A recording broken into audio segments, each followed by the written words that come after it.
Hey everyone, it's September 23rd, and that means that if today's your birthday, you share with French serial killer George-Alexandre Sarret, known as the acid bath murderer, who killed at least 4 victims in the 1920s and 30s, and that is him right up there. And as always, I'd like to apologize for my terrible French pronunciation. Born in Italy in 1878, Sarret moved to France while still a child and studied medicine, chemistry, and law at the University of Marseille. He became a lawyer and embarked on a career of insurance fraud by getting his accomplices and lovers — France was a wild place in the early 1900s — 2 German sisters to marry unhealthy elderly men. Sarret took out insurance policies on the men, utilizing a defrocked priest to pose as them and undergo a medical examination, thus fooling the company into thinking they were in good health. He and his lovers gave poison to their husbands to ensure a quick and tidy death, allowing Sarret to collect on the life insurance policies he had obtained.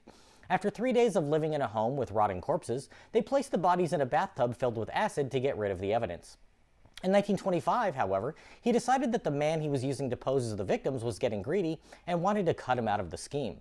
He shot his accomplice and his lover, then submerged their corpses in sulfuric acid to dissolve the bodies and dump the remaining sludge in his garden. The next day, he retrieved a few gold teeth that survived the process.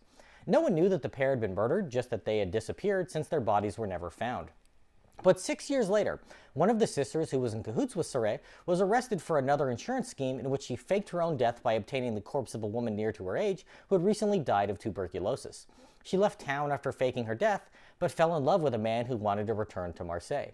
After returning, she was promptly recognized as someone who had been reported as dead, and police swooped in and arrested her for fraud. She confessed to her role in the murders that had taken place and implicated Sarret. Police examined his home and found a great mass of bones from various animals, including rats, cats, and even a St. Bernard, which they believed to be from his tests of various strengths of acid to successfully dissolve a body. The 2 sisters each received 10 years in prison, while Sarret was convicted and sentenced to death. He was decapitated via guillotine in 1934 in front of a crowd of onlookers.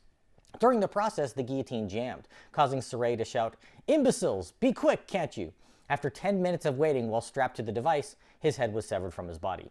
His crimes reportedly inspired those of English serial killer John George Hay, and you can learn more about him by scrolling down to my video from July 24th. The story of George-Alexandre Sarret is the basis for the 1974 film The Infernal Trio.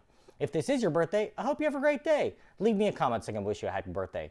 If you know someone whose birthday it is today, send them this video so they can find out all about their birthday twin. And to George-Alexandre Sarret, I say, happy birthday, you bastard.